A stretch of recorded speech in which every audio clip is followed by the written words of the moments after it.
Good morning students. इससे पहले lecture में हम लोग यहाँ पर साइटोप्लाज्मिक इनहेरिटेंस की बात कर रहे थे, जिसमें हमने एक जनकीय वंशानुगति को देखा था। नेक्स्ट देखते हैं हम द्विजनकीय वंशानुगति।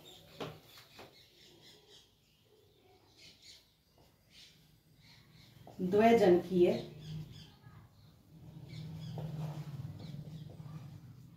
वंशानुगति।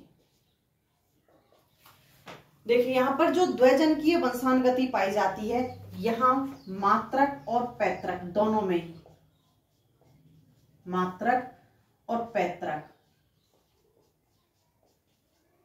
दोनों में ही क्या उपस्थित होती है? Plasma gene. यहाँ दोनों के अंदर प्लाज्मा जीन उपस्थित होती है, मदर में भी और फादर में भी, दोनों में यहाँ पर प्लाज्मा जीन उपस्थित होती है द्विजनकीय वंशानुगति में। लेकिन क्या होता है, जब यहां दोनों में विसंयोजन होता है, दोनों के गैमेट्स मिलेंगे, और आप लोगों को पता है कि यहां वापस अपने अपने लक्षणों को लेकर के गैमेट्स क्या हो जाते हैं? अलग हो जाते हैं, कारक अलग हो जाते हैं। तो जब यहां पर विसंयोजन होता है, तो विसंयोजन के समय क्या होता है, यहां पर जो अनुपात आना चाहिए था 1:1, क्योंकि दोनों के प्लाज्मा जीन बराबर मात्रा में प्रेजेंट हैं, इतने यहां हैं और इतने यहां हैं। तो जो विसंयोजन का जो अनुपात था, विसंयोजन अनुपात क्या होना चाहिए था? 1:1। लेकिन ये ऐसे ना करके क्या होता है? अनियमित आता है। यहाँ पर जो विसंयोजन का अनुपात है, ये विसंयोजन अनुपात कैसा आता है? यहाँ पर अनियमित रूप से आता है। ये मेंडल्स का नियम फॉलो नहीं कर रहा, मेंडल के अकॉर्डिंग यहाँ पर विसंयोजन अनुपात नहीं आता। लेकिन ये क्यों आ रहा है, ऐसा क्यों हो रहा है? तो यहाँ पर द्विजनकीय संतति में इस चीज को अभी तक नहीं खोजा गया, ये अज्ञात है यहाँ पर। इसके अलावा हमने और भी एग्जांपल्स देखे थे, जैसे यहाँ पर हमने न्यूरोस्पोरा, तो न्यूरोस्पोरा में केवल एक जनकीय संतति पाई जाती है, एक जनकीय वंशानुगति पाई जाती है। क्लेमाइडोमोनास के अंदर, यहां हमने क्लेमाइडोमोनास को देखा था। क्लेमाइडोमोनास के अंदर दोनों प्रकार की वंशानुगति पाई जाती है, एक जनकीय भी पाई जाती है और दो जनकीय भी पाई जाती है। तो हम अगर क्लेमाइडोमोनास की बात करें, तो क्लेमाइडोमोनास में दोनों उपस्थित होती है, एक जनकीय भी होती है और दो जनकीय भी होती है। जो अभी हमने यहाँ पर जो दिया था, ये किसका दिया था? क्लेमाइडोमोनास का। ये क्लेमाइडोमोनास का था। ईस्ट उच्च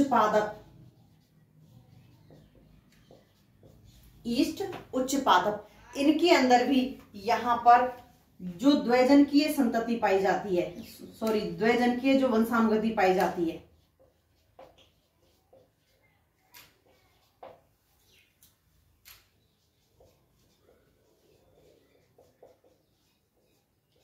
का जो अनुपात होता है, ये अनुपात क्या होता है? अनियमित। यहां अनुपात क्या होता है? अनियमित। ऐसे ही उच्च पादपों में भी क्या होता है? अनियमित। तो यहाँ पर दोनों ही जगह अनियमित अनुपात पाया जाता है। तो यहाँ द्विजनकीय संतति को प्रॉपर रूप से तो हम नहीं बता सकते कि यहाँ पर एक्चुअल में होता क्या है, लेकिन यहाँ पर वास्तविक रूप से क्या हो रहा है, यहाँ पर इनका जो वंशानुगति का जो अनुपात प्राप्त हो रहा है, वो मेंडल के अकॉर्डिंग ना होकर के कैसा हो रहा है? अनियमित रूप से हो रहा है, मेंडल के अकॉर्डिंग नहीं होता है। तो यहां पर जो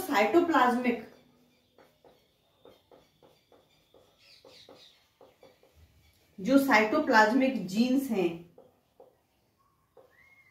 इन जीन्स पर कंट्रोल कैसे होता है? या तो इनका स्वायत्त होता है, ऑटोनोमस, या फिर जो केंद्रकीय जीनोम होता है,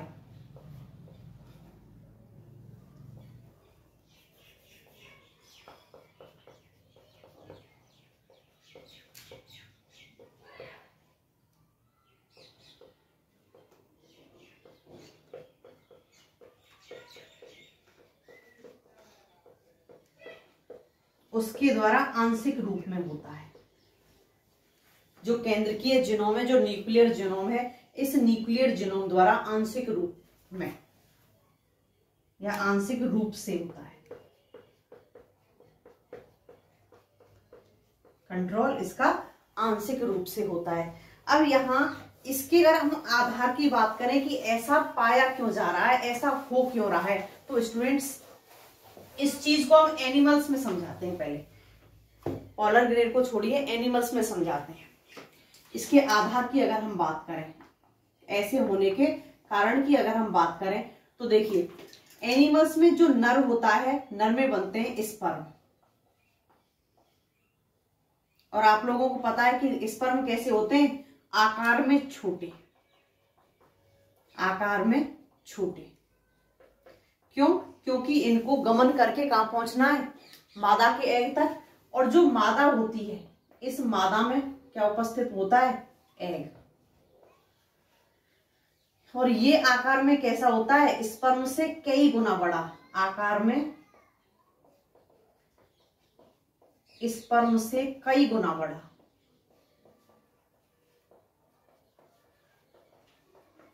अब ये कई गुना बड़ा है तो इसका तो साइटोप्लाज्म होगा यहां,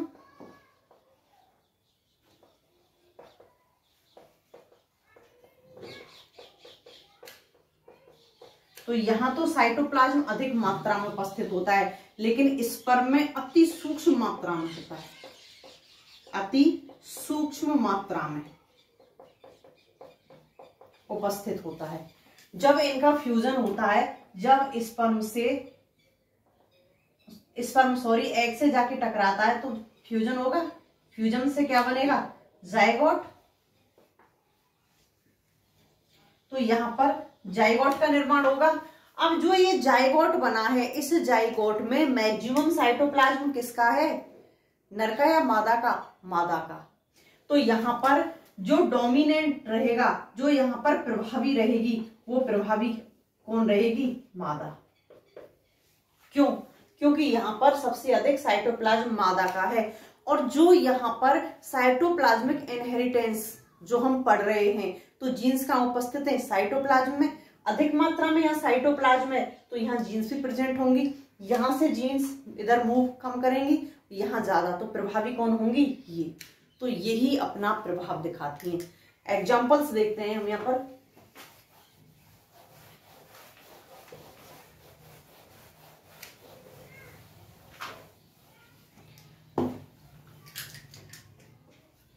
पैरामीशियम में कप्पा कणों की वंशानुगति। पैरामीशियम में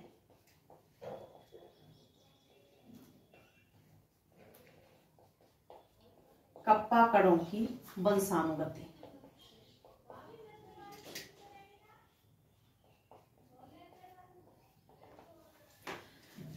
यहां हमने जिस पैरामीशियम की जिस प्रभेद का हमने यहां पर अध्ययन किया था, वो है ऑरिलिया, पैरामीशियम ऑरिलिया।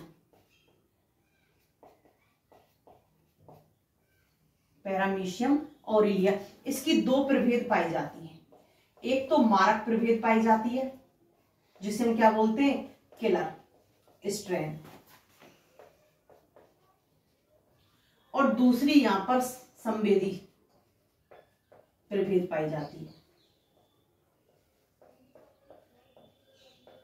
इसकी दो प्रभेद पाई जाती हैं। जो यहां पर किलर स्ट्रेन पाई जाती है,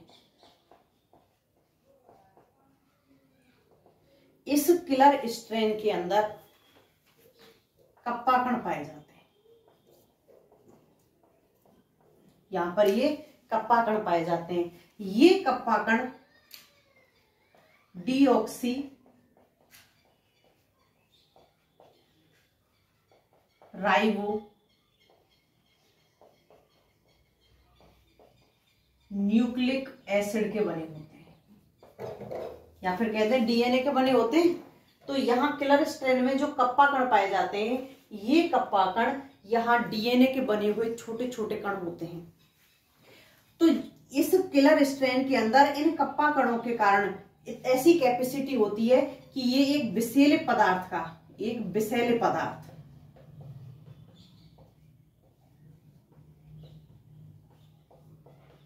पदार्थ का श्रावण करते हैं, और वो विषैला पदार्थ कौन सा होता है? पैरामीशियम। पैरामीशियम होता है। तो यहाँ पैरामीशियम विषैले पदार्थ का इनके द्वारा यहाँ पर श्रावण किया जाता है। वास्तविक रूप से जो यहाँ पर खतरनाक किस्म होती है वो कौन सी होती है? किलर स्ट्रेन होती है। और ये संवेदी स्ट्रेन कैसी होती है? नॉर्मल। किलर स्ट्रेन अगर संवेदी स्ट्रेन के कांटेक्ट में आ जाए तो इसको भी किसमें चेंज कर देती है? किलर स्ट्रेन में। तो ऐसा क्यों होता है? क्या रीजन है कि किलर स्ट्रेन संवेदी स्ट्रेन में चेंज हो जाती है? तो देखो स्टूडेंट्स, यहां पर एक प्रभावी जीन पाई जाती है। प्रभावी जीन, उसको हम के से रिप्रेजेंट करते हैं, और ये प्रभावी जीन कहां पाई जाती है? केंद्रक में। केंद्रक में उपस्थित होती है। यही प्रभावी जीन इन लक्षणों को कंट्रोल करती है। पैरामीशियम का श्रावण का केंद्र होती है, यही पोषण का केंद्र होती है कि पोषण कैसे लेना है, किस प्रकार से लेना है। तो ये सब चीज को कंट्रोल करती है क्या? प्रभावी जीन जो के प्रेजेंट है। तो ये प्रभावी जीन यहां पर इस जो किलर स्ट्रेन है इसको डोमिनेंट अवस्था में रखती है। दूसरी होती है अप्रभावी जीन। अप्रभावी जीन कौन सी? स्मॉल की, जो कहां पाई जाती है? ये पाई जाती है संवेदी स्ट्रेन में। संवेदी स्ट्रेन में उपस्थित। और ये भी कहां मिलेगी? केंद्रक में। प्रभावी जीन की किस में मिलेगी? मारक में। मारक स्ट्रेन में।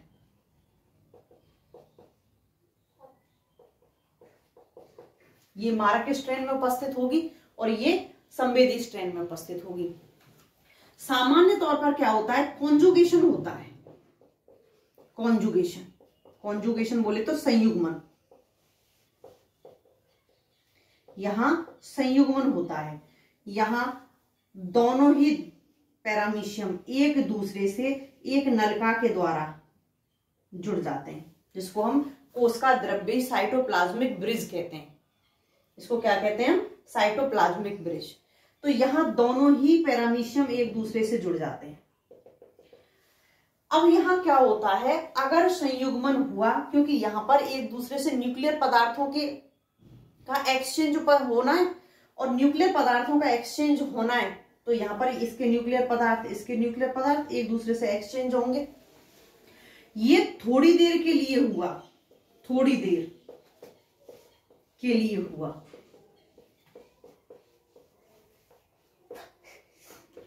तो यहां एक दूसरे का साइटोप्लाज्म एक्सचेंज नहीं होता है।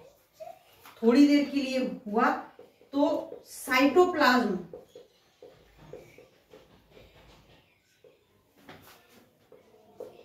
का संचरण नहीं होगा।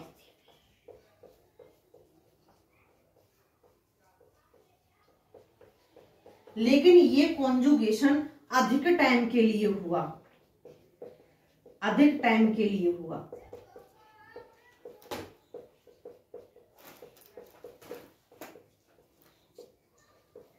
तो यहां पर साइटोप्लाज्म का संचरण होता है। साइटोप्लाज्म का संचरण होता है। अब साइटोप्लाज्म का संचरण होता है तो हम पढ़ क्या रहे हैं? साइटोप्लाज्मिक इनहेरिटेंस ही तो पढ़ रहे हैं। तो यहां पर जब साइटोप्लाज्म का संचरण होता है तो कप्पा कण कहां उपस्थित है? कप्पा कण, ये कप्पा कण कहां उपस्थित है? साइटोप्लाज्म में।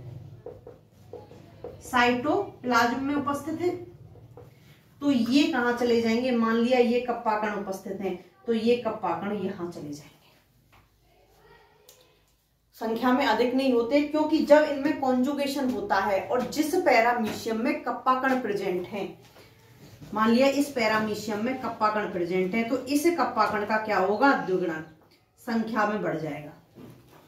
एक इसमें उपस्थित रह जाएगा और दूसरा कब पहुंच जाएगा? इसके अंदर। एक इसी में उपस्थित रहेगा। साइटोप्लाज्म का जब यहाँ पर संचरण होगा तो दूसरा कहां पहुंच जाएगा? साइटोप्लाज्म के जरिए इसमें पहुंच जाएगा। जो संवेदी स्ट्रेन थी वो संवेदी किस में बदल जाएगी? किलर स्ट्रैंड में। जब कॉन्जुगेशन ट्यूब टूटेगी यहां, अब ये दोनों किसमें चेंज हो जाएंगी, ये भी किलर और ये भी किलर, दोनों ही किसमें चेंज हो जाएंगी, किलर स्ट्रैंड में। तो यहां पर ये कॉन्जुगेशन यहाँ कितने टाइम के लिए हुआ, कम टाइम के लिए हुआ है तो संवेदी स्ट्रैंड संवेदी रहेगी, लेकिन अधिक टाइम के लिए अगर हो गया तो संवेदी स्ट्रैंड किलर स्ट्रैंड में परिवर्तित हो जाएगी। तो स्टूडेंट से ऐसा होता क्यों है, देखिए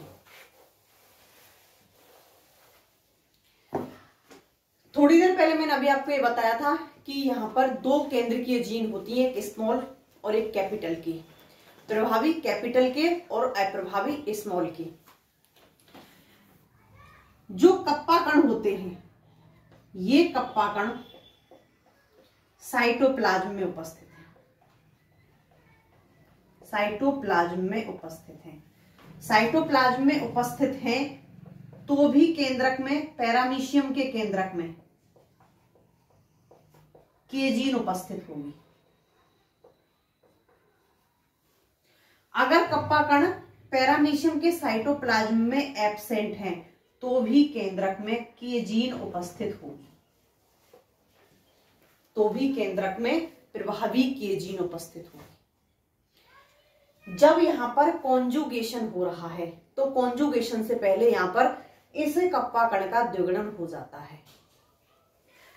यदि प्रभावी जीन के उपस्थित है तो और उपस्थित नहीं है तो, दोनों ही स्थितियों में क्या होगा, अगर साइटोप्लाज्म में कप्पा कण उपस्थित है तो ही संवेदी किसको बदलेगी, तो ही किलर स्ट्रैंड किसको बदलेगी, संवेदी को, और अगर नहीं है तो नहीं बदलेगी। तो यहां पर जो के जीन केंद्रक में उपस्थित है ये कैसे कंट्रोल कर रही है, आंशिक कंट्रोल तो कर रही है, लेकिन कैसे कर रही है, आंशिक रूप से।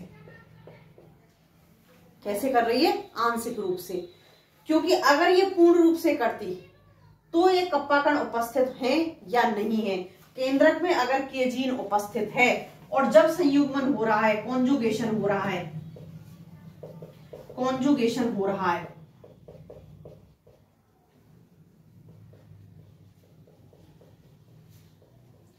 तो क्या होता, कप्पा कण की क्या हो जाता, द्विगुणन, कप्पा कण का द्विगुणन हो जाता।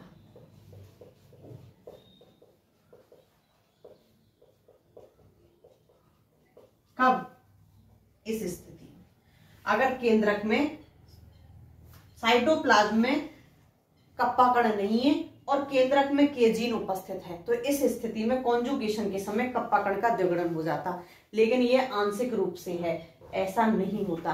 अगर साइटोप्लाज्म में कप्पा कण है तो ही द्विगुणन होगा, अन्यथा द्विगुणन यहां पर नहीं होगा। तो इसका मतलब किलर स्ट्रैंड संवेदी स्ट्रैंड को कब चेंज करेगी, जब उसमें ऑलरेडी कप्पा कण प्रेजेंट हैं, और ऑलरेडी जो कप्पा कण प्रेजेंट हैं उनको आंशिक रूप से फिर केंद्रक में उपस्थित के जीन क्या करेगी, कंट्रोल करेगी। द्विगुणन अब कब होगा और कब नहीं होगा, अगर कॉन्जुगेशन लंबे समय तक चला है तो यहाँ पर इसका द्विगुणन हो जाएगा कप्पा कण का, और साइटोप्लाज्म के जरिए कहां पहुंच जाएगा, संवेदी स्ट्रैंड में, और संवेदी स्ट्रैंड में पहुंच करके उसको भी किस में बदल देगा, किलर स्ट्रैंड के अंदर चेंज कर देगा। तो ये तो रही इनकी वंशानुगति की कहानी। दूसरा एग्जाम्पल जो आता है वो आता है घोंघों के अंदर जो उनकी खोल होता है उसका कुंडलन।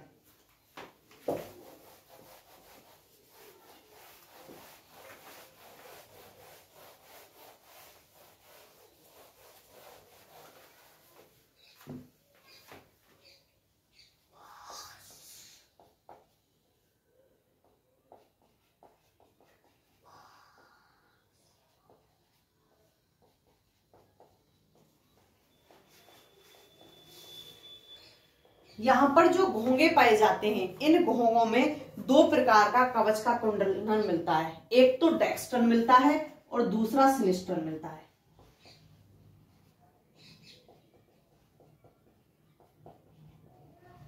डेक्स्ट्रल जो होता है वो प्रभावी होता है और सिनिस्ट्रल जो होता है वो अप्रभावी होता है। डेक्स्ट्रल जो होता है वो दक्षिणावर्ती होता है घुमाव कैसा होगा, दक्षिणावर्ती, और इसमें कैसा होगा, वामावर्ती। इनकी जो जीन पाई जाती हैं, दोनों की जो जीन उपस्थित होती हैं, वो जीन कहां उपस्थित होती हैं, जीन साइटोप्लाज्म में उपस्थित होती है। कौन सी पाई जाती है यहाँ पर, प्लाज्मा जीन। तो देखिए अगर हम यहां पर इसको डी से शो करते हैं और इसको स्मॉल डी से, डी डी और स्मॉल डी, इसको हमने मादा लिया और इसको हमने नर लिया, तो यहाँ गैमेट बनेंगे, इनके मध्य क्रॉस करवाएंगे, तो यहाँ पर जो F1 संतति प्राप्त होगी, यहाँ जो F1 जनरेशन प्राप्त हो रही है, ये कौन सी होगी, डेक्स्ट्रल। यहाँ पर जो F1 संतति प्राप्त होगी वो हमको कौन सी होगी, डेक्स्ट्रल। चेकर बोर्ड बना करके अब इसकी हम, क्योंकि वापस से हम करा रहे हैं, इसका संकरण कराएंगे,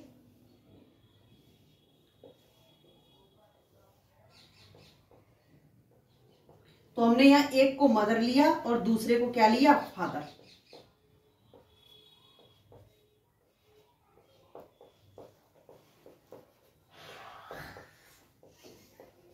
तो देखिए यहां पर जो हमको अनुपात प्राप्त हुआ है वो इस प्रकार से हुआ है। अब यहां पर हमने मदर किसको लिया है, प्रभावी डेक्स्ट्रल वाले को।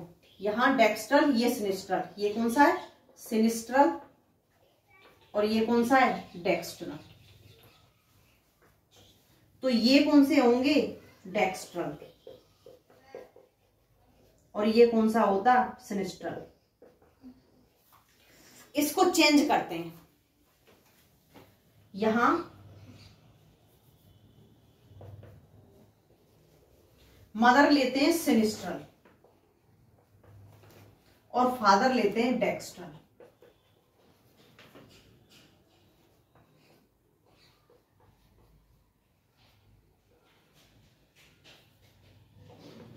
क्रॉस कराया, F1 जनरेशन में क्या होगा, होना कौन सा चाहिए था, डेक्स्ट्रल, लेकिन यहां मिलेगा क्या हमको, सिनिस्ट्रल। इसका वापस क्रॉस कराया हमने,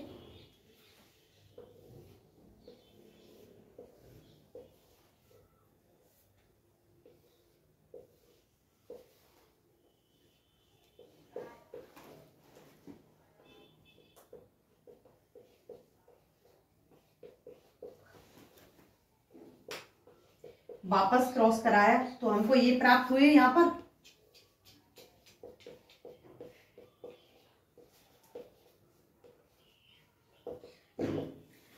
अब यहां पर ये दोनों होमोजाइगस अवस्था में, तो किसको शो करेंगे, ये डेक्स्ट्रल को, ये दोनों सिनिस्ट्रल। तो यहां 1:3, और यहां भी क्या हो रहा था, 1:3:1। जब हम यहां मदर सिनिस्ट्रल लेते हैं तो कॉइलिंग कैसी होती है, प्रभावी सिनिस्ट्रल होती है। प्रभावी जीन कैपिटल डी है या स्मॉल डी है, वो प्रभाव नहीं दिखा रहा। प्रभाव क्या दिखा रहा है कि मदर कौन सी है, मदर के अंदर किस प्रकार की कॉइलिंग है। अगर मदर में डेक्स्ट्रल कॉइलिंग है तो डेक्स्ट्रल ही आएगी संतान में अधिक मात्रा में, 3:1 में प्राप्त होगी F2 पीढ़ी में, और F1 में तो केवल डेक्स्ट्रल ही प्राप्त होंगे। अगर हमने मदर को सिनिस्ट्रल ले लिया, सिनिस्ट्रल कॉइलिंग वाली है, वामावर्त कॉइलिंग वाली है, तो यहाँ F1 संतति में केवल हमको कैसे मिलेंगे, होंगे सिनिस्ट्रल कॉइलिंग वाले, वामावर्त जिनके अंदर कॉइलिंग पाई जा रही है वही मिलेंगे। लेकिन जब हम यहाँ इनका वापस से क्रॉस कराते हैं, किससे, सिनिस्ट्रल से ही, तो हमको यहाँ जो अनुपात प्राप्त होता है, वहां जब ये कैपिटल डी दोनों प्रभावी होमोजाइगस अवस्था में है तो ही डेक्स्ट्रल मिलता है, वरना बाकी सब कैसे मिलते हैं, सिनिस्ट्रल। तो इसका मतलब जो कोशिका द्रव्य वंशानुगति है, वहां वंशानुगति प्रभावी किस पर डिपेंड कर रही है, मदर के ऊपर। अगर मदर में प्रभावी जीन है तो वो प्रभावी शो होगा, और अगर मदर में वो अप्रभावी जीन भी आ गया तो भी कैसा शो होगा, प्रभावी के रूप में शो होगा।